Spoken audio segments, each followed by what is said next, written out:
আমার রসুলকে এক সাহাবী জিজ্ঞাসা করে, ইয়া রাসূলুল্লাহ, কিয়ামত কবে হবে?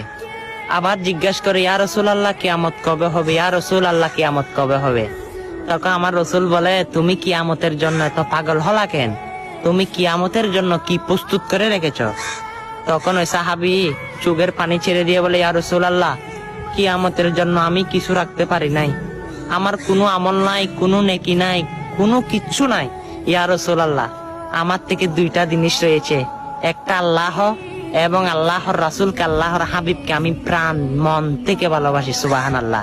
ইয়া রাসূলুল্লাহ, সেই সাহাবীর মতো আমি আপনার উম্মত হিসেবে বলতে চাই, আমারও কোনো আমল নাই, শুধু আপনি আর আপনি রসুলকে আমি মন প্রাণ থেকে ভালোবাসি। হ্যাঁ, সেই রসুলের উম্মত যারা রয়েছেন, এই সুন্দর বার্তাটা সকল মুসলমানের কাছে পারলে শেয়ার করে দিয়েন। আমিন।